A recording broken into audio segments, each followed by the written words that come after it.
Welcome to the Dave Show. My name is Dave, and today I'm here to talk about this keypad door locking knob system by Holomarq. They did send me this product for a review, but they wanted me to show you what it is, how it works. I'm going to install it. I'm going to show you how to do that and program it, because this actually has up to 50 keypad programs you can do into it. It should be fairly simple, but let's get started and see what comes in the package.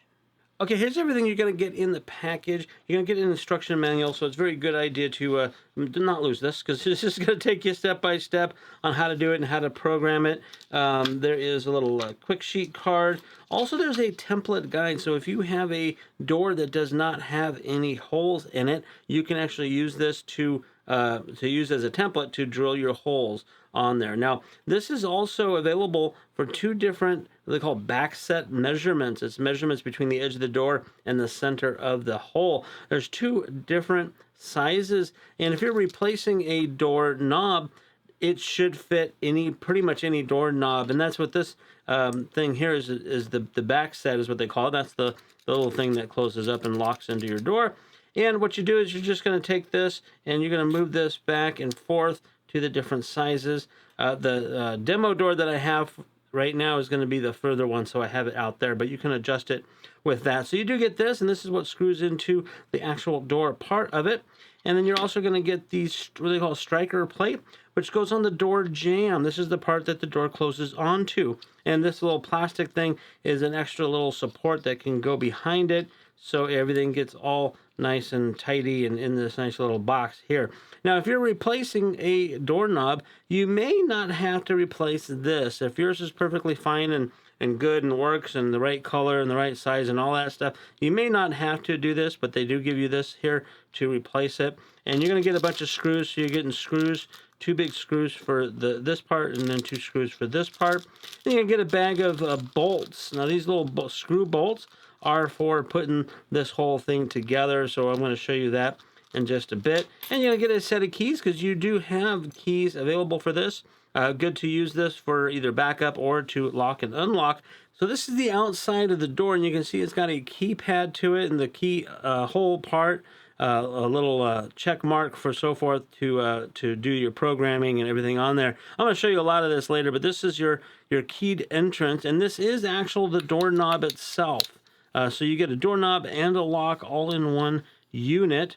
And then this is the inside part. This little cap comes off, and that's where you put your batteries, because it is power operated. And so this here is where your power string comes through, and it goes through here, and then you have to attach it into here. I'm going to show you all that part there, but that's everything that you get with the package. Now let's go ahead and get this installed and programmed.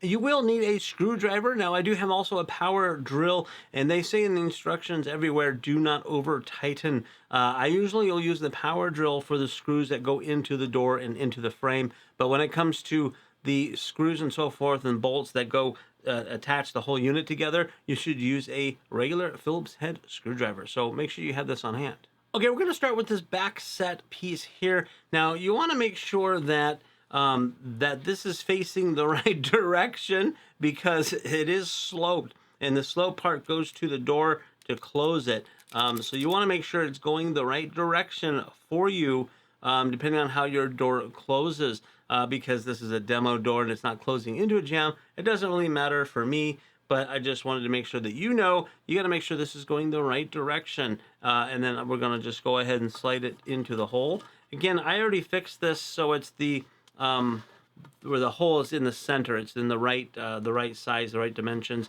And then I'm going to take some of these screws, and we're going to screw this into the door itself. Okay, so that is screwed into there. The next step is we're going to take the unit with the keypad, and you're going to want to make sure the keypad is to the outside of the door that you want to have locked to enter in on there. So we're going to go ahead and put this through here. Now there's this little cable, little wire cable. We're going to make sure that goes through the hole as well. And then this part, it does say up on it. That does tell you. So we want to make sure we get that in the right direction.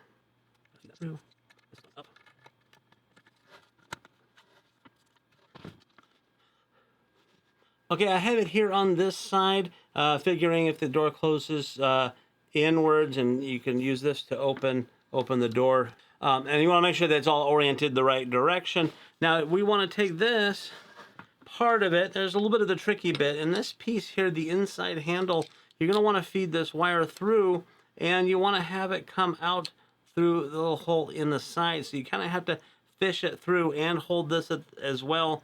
If it's a smaller door, it'll hold in there longer. Here, it's a little bit harder to stay in by itself. So I'm going to go ahead and attempt to thread this through and get it out this little hole.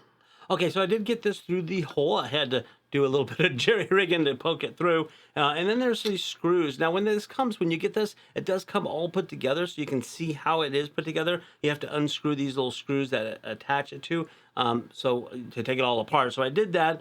Now I'm going to put it back together. I'm just going to use my screwdriver and screw these two pieces together. There's a lot of thread, so it's going to take a minute. So the screws are in there, and remember, do not over tighten it. Okay, next step is to plug this in. There's this little plug here, and it goes into this. There's a little female part of it, and this one you want to just clip it in to there. And next we're going to put the batteries in. It does take 4 AA batteries, and I recommend using all the same brand new fresh ones. Now it says to press and hold the reset button until you hear a long beep. There you go. So everything is reset, ready to be programmed. The next step is to install the cover. So you want to make sure you put the cover on here. And there is a small screw, a small little black screw in this little package. And we're going to put that in the end. So now that the cover is on the inside, you can turn it either way to check to make sure that this goes in and out so you can open the door. Now, right now, the outside won't do anything at all. Now, you want to test it out. The default code is 1, 2, 3, 4, 5, 6. And so they say to go 1, 2, 3, 4, 5, 6 and hit the check mark button.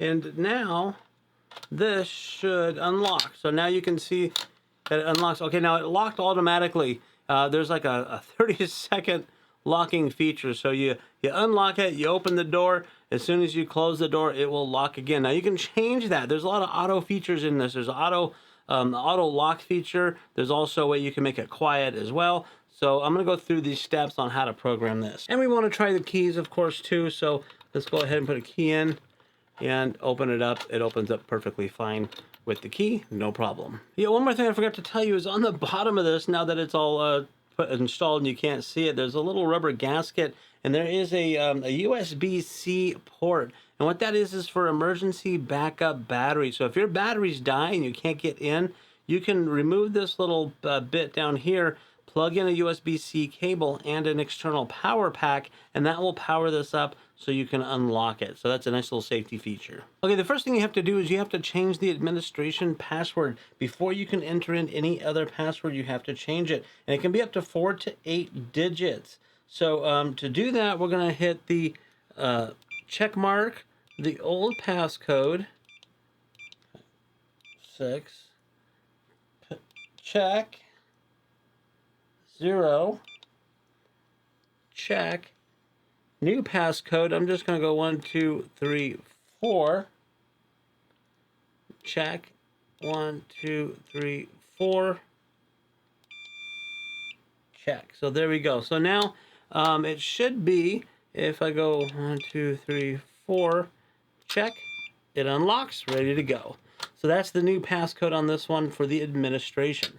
So to enter in a user passcode, we have to go check, admin, check, 1, check, new passcode, 4, 3, 2, 1, check, 4, 3, 2, 1, check. It gives you a long beep and long light. So now if that particular user in number 1, 4, 3, 2, 1, there we go, and that opens up.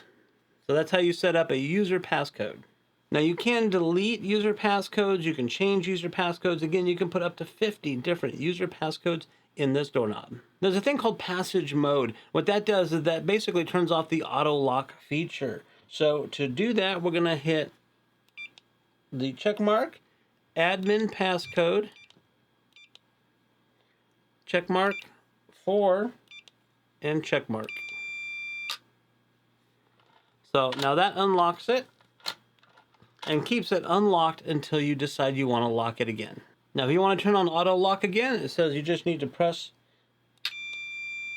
any key and that will actually set it up to auto lock again. And again, you can set this up as silent mode as well, or to immediate lock, all you're going to do is you're going to press the check mark button. So if it's unlocked on totally, all you have to do is press this button and it will lock it for you. So there you have it. It's very simple to install and program this little doorknob keypad locking system. If you are looking for something like this one may be the right one for you.